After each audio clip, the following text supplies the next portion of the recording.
नमस्कार, मैं रिंकू पांतौने वीचो स्टार्स के हिंदी बुलेटिन में आप सबका स्वागत है। आइए देखते हैं आज की खबरें विस्तार से। कचरा घोटाले को लेकर कुछ दिनों पूर्व शिवसेना की ओर से उजागर की गई जानकारी के बाद मनपा प्रशासन की ओर से समिति बनाकर जांच की लिपापोती कर फाइल तो बंद कर दी गई, लेकिन रविवार को उस समय कचरा घोटाले का पर्दाफाश हो गया जब विधायक विकास ठाकरे ने स्वयं छापामारी कर भांडेवाड़े डंपिंग यार्ड में चल रहे भ्रष्टाचार को उजागर किया।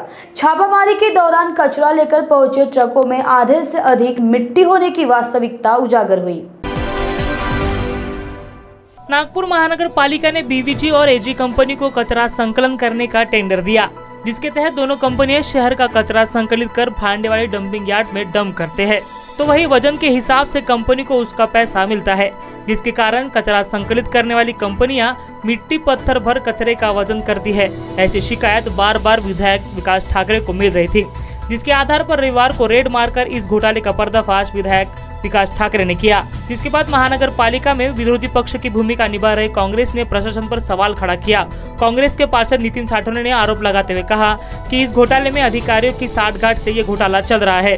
तो वही महानगर पालिका के अपर आयुक्त राम जोशी ने इस संदर्भ में अपना स्पष्टीकरण दिया। उन्होंने कहा कि संबंधित कंपनी पर कार्रवाई कर पेनल्टी वसूलेंगे। कई महीनों से महानगर पालिका में ये घोटाला चल रहा है, ऐसे में अधिकारी को इस घोटाले के बारे में जानकारी नहीं है, ये बात हजम नहीं होती। महानगर पालिका अंतर्गत कचरा घोटाला सामने आ रहा है। कचरे के नाम पर कई टन जो है मिट्टी डाली जा रही है और प्रशासन के नाक के नीचे काम हो रहा है, क्या कहोगे?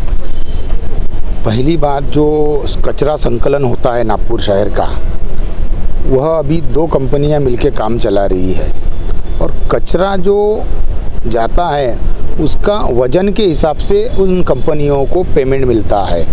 यदि अगर कचरा वजन में कम भरा तो उनको कम पेमेंट मिलेगा और वजन जैसा उनका ज़्यादा हुआ, जितने ज़्यादा टन वजन होगा उस हिसाब से उनको पेमेंट मिलता है। इसी वजह से ये जो कंपनियां हैं उसमें मट्टी, बड़े बड़े पत्थर ऐसे ले जाके लोडिंग दिखा के उस वजन का टन बढ़ा के महानगर पालिका को लूटने का काम कर रही है, ऐसा मेरा मानना है।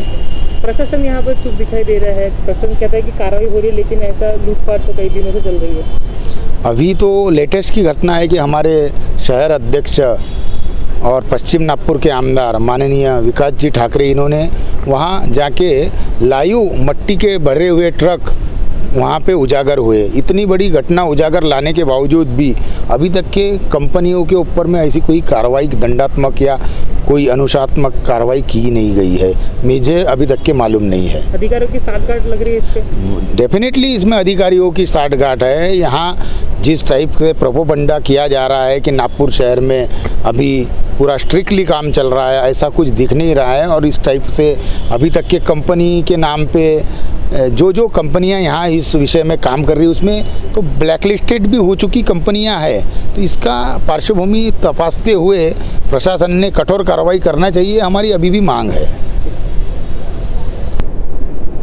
सर, डंपिंग यार्डमध्ये कचरा संकलन करण्यासाठी माती मोजण्यात येत आहे, ते काल एक्सपोज केलं आहे विकास ठाकरे यांनी। महानगरपालिकेवर प्रशासन उपस्थित करण्यात येत आहे आणि जे एजन्सी आहे त्याचं सुद्धा प्रशासन उपस्थित करण्यात येत आहे।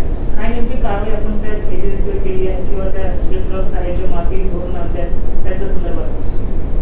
काल रविवारी आमदार विकास ठाकरे साहेबांनी दूरध्वनी करून अशी माहिती दिली की कचऱ्याच्या ज्या गाड्या भरून आमच्या प्रोसेसिंग यार्डला जमा होतात त्याच्यामधल्या एका गाडीमध्ये मोठ्या प्रमाणात माती किंवा विटांचे तुकडे वगैरे पण टाकण्यात आलेले आहे।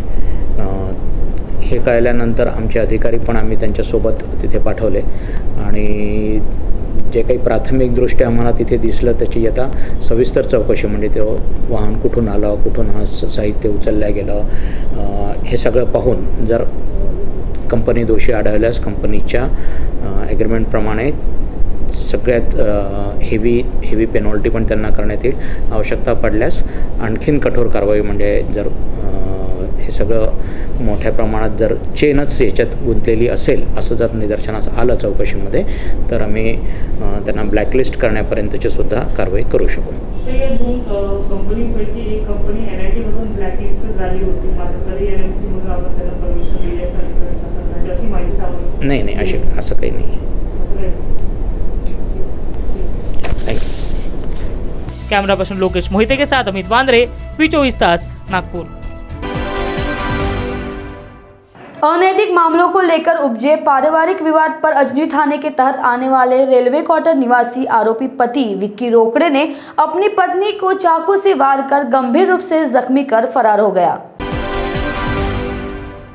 कोरोना वायरस से बचने के लिए एक और जहां लोग पिछले 3 माह से अपने अपने घरों में कैद हैं, वहीं पारिवारिक कलह के वायरस भी तेजी से फैल रहे हैं। यह वायरस कोरोना वायरस से भी अधिक खतरनाक साबित हो रहा है।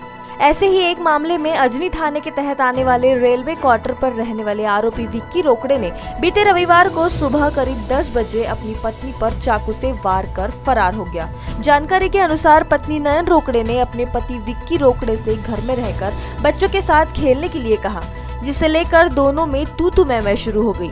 बताया जा रहा है कि तह विवाद इतना बढ़ा कि एक दूसरे पर अनैतिक आरोप प्रत्यारोप लगाना शुरू हो गया, जिसे लेकर आरोपी पति ने अपनी ही पत्नी पर चाकू से जानलेवा हमला कर दिया। फिरियादी की शिकायत पर अजनी पुलिस ने आरोपी के खिलाफ विभिन्न धाराओं के तहत मामला दर्ज कर जांच शुरू कर दी है। वी24 तास के लिए रितेश बोरकर, नागपुर। खेल मैदान से अपहरण कर आरोपियों द्वारा युवक को शांतिनगर स्थित पेट्रोल पंप पे ले जाकर जिंदा जलाने के प्रयास की सनसनीखेज घटना सामने आई है, जिसे शांतिनगर पुलिस ने सीसीटीवी की मदद से आरोपियों को गिरफ्तार कर लिया है। लॉकडाउन खुलते ही शहर में अपराधों का ग्राफ भी बढ़ते दिखाई दे रहा है। इसी कड़ी में शांतिनगर पुलिस सीमा में आने वाले एक पेट्रोल पंप पर आरोपी सागर यादव ने अपने साथी राउत की मदद से किराना व्यवसायी के बेटे भावेश भागवानी को खेल के मैदान से जबरदस्ती अपनी गाड़ी में बिठाकर इतवारी रेलवे स्टेशन की तरफ ले जाकर उसके साथ मारपीट की। भावेश भागवानी से उसके साथी मोहित देवानी को फोन लगाकर वहां बुलाने को कहा, परंतु मोहित देवानी कन्हान में होने के कारण नहीं आ सका। तभी आरोपी सागर ने भावेश भागवानी को शांतिनगर स्थित पेट्रोल पंप लेकर पहुंचा और वहीं पर भावेश को जिंदा जलाने का प्रयास किया। यह सारी घटना पेट्रोल पंप पर लगे सीसीटीवी कैमरे में कैद हो गई। कहा जा रहा है कि आरोपी सागर ने भावेश के मित्र मोहित देवानी को कुछ रुपए उधार दिए थे। मोहित पर दबाव बनाने के लिए आरोपियों ने भावेश का अपहरण किया। जानकारी सामने आने पर पुलिस ने सीसीटीवी के आधार पर आरोपियों को गिरफ्तार कर लिया गया है। वी24 तास के लिए रितेश बोरकर, नागपुर। अंबाझरी थाने के तहत आने वाले हिल रोड स्थित NIT कॉम्प्लेक्स में हुक्का पार्लर में चल रही जन्मदिन की पार्टी पर अपराध शाखा पुलिस ने छापामार कार्रवाई कर दर्जन भर से अधिक युवक युवतियों को गिरफ्तार किया गया। हालांकि सभी को पुलिस ने पूछताछ के बाद छोड़ दिया। पिछले कई महीनों से NIT कॉम्प्लेक्स में हुक्का पार्लर की खबर पुलिस को मिल रही थी। पुलिस ने रविवार रात को छापा मारकर कई युवक व युवतियों को गिरफ्तार किया गया। वहीं सभी को पूछताछ के बाद छोड़ दिया गया। वहीं हुक्का पार्लर संचालकों के खिलाफ पुलिस ने मामला दर्ज किया गया है। जानकारी के अनुसार रेस्टोरेंट की आड़ में महीनों से यह हुक्का पार्लर चलाया जा रहा था। बीते रविवार को गुप्त सूचना के आधार पर अपराध शाखा के सहायक पुलिस आयुक्त सुधीर नंदनवार ने रात 2 बजे इस हुक्का पार्लर पर छापा मारा। इस दौरान हुक्का पार्लर पर दर्जन भर से अधिक युवक युवतियां नशे में झूम दिखे। वी24 तास के लिए रितेश बोरकर, नागपुर। टिकटॉक पर तलवार लहराने का वीडियो नागपुर में वायरल हो रहा था, जिसको संज्ञान में लेते हुए तहसील पुलिस ने छानबीन की तो पता चला कि ये वीडियो भानखेड़ा निवासी समीर वल्द कादिर खान ने परिसर में दहशत निर्माण करने के लिए बनाया था, जिस पर कार्रवाई करते हुए तहसील पुलिस ने कादिर खान पर मामला दायर कर उसे गिरफ्तार कर लिया। टिकटॉक पर वीडियो बनाना एक युवक को भारी पड़ गया। ये 20 वर्षीय युवक नागपुर के भानखेड़े का निवासी है, जिसने 27 जून को टिकटॉक पर एक वीडियो बनाया जिसपे वो तलवार लहराते हुए दिखाई दिया। जिसके बाद ये वीडियो तहसील पुलिस को दिखाई दिया। इसके बाद तफ्तीश की गई। तफ्तीश में पाया गया कि वीडियो भानखेड़ा से वायरल हुआ। पुलिस ने आरोपी को तफ्तीश कर पकड़ लिया और उस पर विविध धाराओं के तहत मामला दर्ज कर आरोपी को हिरासत में लिया। काल टिकटॉक ॲपवर एक व्हॉट्सअपवर व्हिडिओ प्रसारित झाला होता। त्यामध्ये एक युवक तलवारीसह दिसून आला। सदरचा व्हिडिओ बघितल्यानंतर आम्ही आमच्या अधीनस्थ ASI Dubey, police constable Anil Chaturvedi यांना तो व्हिडिओ दाखवला असता त्यांनी व्हिडिओमध्ये असलेला युवक यास ओळखले आणि तो भानखेडा येथील समीर खान वल्द कादर खान व 20 वर्ष येथील राहणारा असल्याचे माहीत झाल्याने आमच्या मार्गदर्शनाखाली आमचे पथक ASI Dubey, police constable Anil Chaturvedi यांच्या नेतृत्वात त्यांनी त्याचा शोध घेतला असता टिकटॉक ॲपवर व्हिडिओ प्रसार करणारा युवक आणि त्या ॲपमध्ये जी तलवार दाखवली होती त्या तलवारसह मिळून आल्याने आणि सध्या नागपूर शहरामध्ये 144 CRPC कलम लागू आहे, शस्त्र बाळगता येत नाही आणि त्याने टिकटॉक ॲपवर शस्त्रासहित व्हिडिओ व्हायरल केल्याने त्याच्याविरुद्ध पोलीस स्टेशन तहसील येथे कलम 425 भारतीय हत्यार कायदा तसेच कलम 188 भादवी अन्वये गुन्हा नोंद करण्यात आला असून त्याला अटक करण्यात आलेली आहे. V24 तास के लिए रितेश बोरकर की रिपोर्ट।